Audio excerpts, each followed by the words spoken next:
Okey, Assalamualaikum warahmatullahi wabarakatuh dan selamat petang. Waalaikumsalam.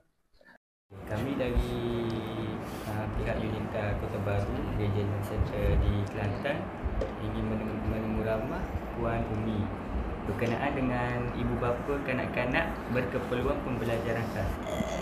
Okey, soalan pertama, bolehkah Puan kongsikan sedikit latar belakang anak Puan dari segi umur, tahap pendidikan dan di mana anak Puan sedang bersekolah? Okey, Assalamualaikum warahmatullahi. Anak saya ni nama dia apa ni? Wan Abdullah Hussein. Wan Abdullah Hussein, panggil Hussein lah. Dia ni anak bongsu daripada 5 beradik. Tapi sebab dia ni kembar, dia kembar, jadi dia ni anak kelima lah. Twin dia meninggal. Anak keenam lah. Dia punya abang kembar dia tu meninggal. Okey, sekarang ni umur dia 10 tahun. 10 tahun. Dan Lani ni dia belajar di sebab saya hantar dia dekat PDK. Belum masuk PPKI lah. Masih di PDK Al-Madani Chapel, dekat paling dekat dah. Jadi sejak umur 6 tahun. Hantar PDK sejak umur 6 tahun. Jadi lah ni umur dia 10 tahun lah. Okay, jadi dia ni sekat tu dulu tak? Okay. Okey, soalan seterusnya, bagaimanakah dan bilakah anak Puan mula menyadari bahawa anak Puan ni menghadapi kesukaran dalam pembelajaran? Okey, sebab dia ni memang lahir tak cukup bulan, primatang lah dah. Jadi saya lahir dia usia kandungan 7 bulan. Jadi memang kita masa dalam perut tu kita memang dah bersedia lah, sebab lagi pun dia kembar. Doktor pun ada kata mungkin ada kata pembesaran dia tu mungkin terbatuk ke terjejas, mungkin lah, sebab masa tu boleh detect dia kembar tak seimbang lah, kira masa dalam kandung dia tu masa tu 6 bulan kandungan. Jadi doktor pun suruh bersedia lah, maknanya kalau ada kata mungkin ada terjejas sikit lah dari segi perkembangan. Jadi memang lepas lahir tu lahir melalui pembedahan lah. Pembedahan, lepas tu dia terpaksa dimasukkan dalam NICU untuk bantuan pernafasan, untuk tunggu dia besar sikit lah. Jadi masa tu pun kita memang dah boleh jangka lah dia punya perkembangan dia mungkin yang agak terjejas dari segi kognitif dia, psikomotor dia mungkin. Jadi kita bersedia lah. Sebab doktor pun dia kata mungkin lama duduk dalam NICU pun lama. Dia 2 bulan setengah. Kita duduk dalam tu. Dan kembar dia tu pun sempat 4 hari je survive. Lepas tu meninggal. Jadi dia ni maknanya masa tu berat badan pun kecil lah, maknanya daripada normal, sebab dia lahir awal. Jadi lepas pada dia keluar discharge daripada NICU tu, memang doktor dah bagi temujanji dah untuk jumpa pakar pediatrik, untuk follow up dah, ada TCA semua lah. Lepas tu dia suggest untuk pergi fisio lah semua. Daripada start umur dia 3 bulan. Maksudnya dia keluar daripada NICU tu dah mula ada temujanji semua. Jadi start pada situ tu kita tahulah dia punya masalah dia pembelajaran ke semua, mungkin terjejas lah masa tu. Itulah. Okey, soalan seterusnya, apakah tanda-tanda awal yang menunjukkan anak puan ni mungkin menghadapi masalah dari segi membaca ataupun menulis, memberi tumpuan ke ataupun memahami pelajaran? Okey, tanda-tanda awal masa kecil tu kita tak pasti lagi kan. Jadi lepas dia umur setahun lebih, dari segi perkembangan fizikal pun kita nampak lah dia tak sama dengan normal lah. Kalau normal delay lah, dari segi pergerakan dia, kalau hak biasa tu merangkak, meniarak semua kan. Jadi dia ni dia tak boleh merangkak semua. Jadi situ tu kita dah ni lah orang kata bersedia dengan fisioterapi dia semua, jadual-jadual. Lepas tu dia dari segi pembelajaran apa tadi? Tumpuan pelajaran. Tumpuan dia pun memang kurang lah, konsentrate dia lebih kepada satu hala. Kalau komunikasi pun dia boleh cakap. Dia start umur setahun lebih tu boleh sebut dia sikit-sikit. Tapi komunikasi satu hala je. Kalau kita tanya dia tak boleh jawab. Gitu. Jadi dari segi pembelajaran dia kena refer kepada speech. Kalau di SUSN tu dia ada speech therapy. Masa tu kita follow je lah janji semua. Itu dia ajar lah cara-cara nak orang kata nak bagi dia feedback kan.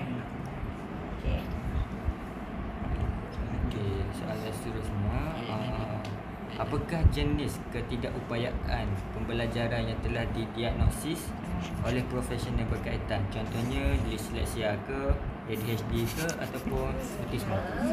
Okey, untuk diagnose dia hak major dah kita kata tak. Dia ni CP kan, cerebral palsy. Tapi ciri-ciri autism tu ada cukup. Ciri-ciri autism ni sebab kita boleh tengok melalui orang kata komunikasi dia lah. Kadang-kadang dia dengar dia, lepas tu dia payah nak tindak balas kalau kita cakap, dia tak fokus. Lepas tu dari segi tantrum tu ada dah sikit-sikit. Jangan-jangan lah tak kuat. Tantrum yang autism ke, biasanya dia mengamuk tapi tak kuat lah. Sebab lagi pun dia pergerakan dia terbatas. Tidak orang kata terlalu agresif, tak ada lah. Dia pun dia lebih kepada CP. Cuma ada ciri-ciri autism lah. Ada sikit. Ada.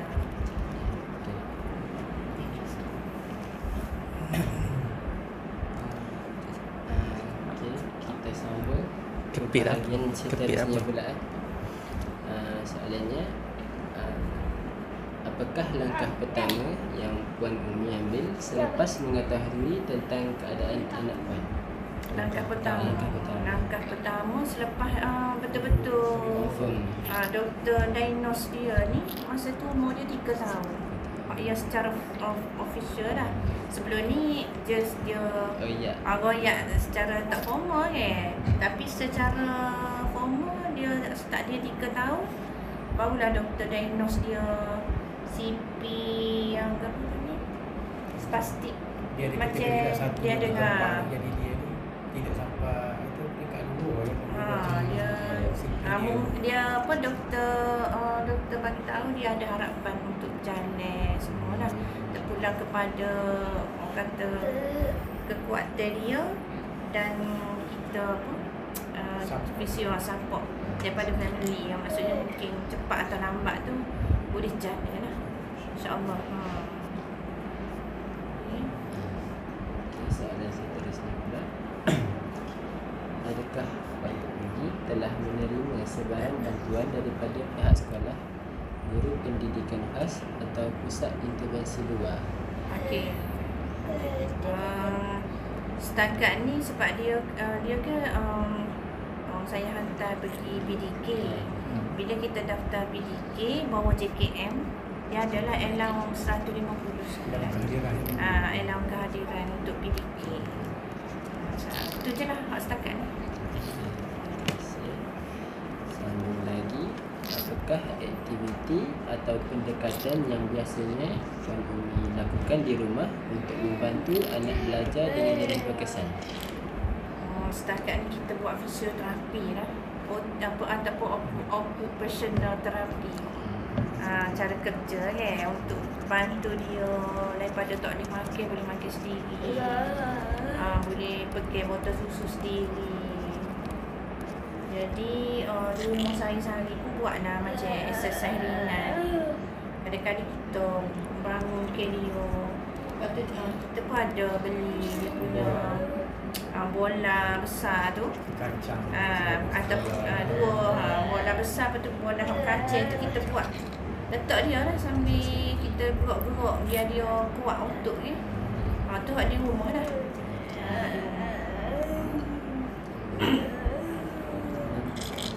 Okey, soalan seterusnya, bagaimanakah strategi yang dilaksanakan mempengaruhi penglibatan anak dalam aktiviti pembelajaran? Contohnya dari segi minat, motivasi ataupun penyertaan dalam kelas. Adakah kesannya negatif ataupun positif? Okey, sejak hantar dia pergi PDK tu dia bersosial, dia melalui tu dia boleh tengok kawan-kawan lain belajar, ataupun dia belajar sana mungkinlah formal macam normal, dia lebih kepada main lah. Macam fun main puzzle, main-main, itulah menarik minat dia. Tak ada lah macam tak ada lah formal lah. Kata syllabus dia tu ringan-ringan je lah, sesuai dengan peringkat dia lah. Kalau kat rumah, saya lebih suka buka rancangan TV tu lebih pendidikan lah. Macam pendidikan kanak-kanak tu dia suka lah tengok warna-warni. Maksudnya dia plan-plan dia boleh ikut. Dia cepat boleh ikut. ABC cepat boleh ikut. Dia cepat ingat. Alhamdulillah, orang kata kalau ajar tu tak payah lah. Dia cepat ingat. Cepat ingat. Okey, soalan seterusnya, apakah cabaran yang Puan hadapi semasa melaksanakan strategi ini di rumah ataupun semasa menyokong pembelajaran anak, dan bagaimanakah Puan menanganinya? Cabarannya kadang-kadang kita tengok dia. Kadang-kadang dia mood dia, kalau dia tak ada mood nak belajar, tak boleh nak paksa. Itu antara cabaran. Lepas tu dari segi pergerakan dia lah, terbatas. Kita kena buat lah sikit, kena ada tenaga sikit lah. Kalau sebab dia pun pohon besar dah ni kan. Jadi dari segi berat pun bertambah, kita kena struggle sikit lah. Tapi tak ada nak buat sangat, tak ada membebankan pun. Tak ada beri masalah dari segi lain-lain pun okey.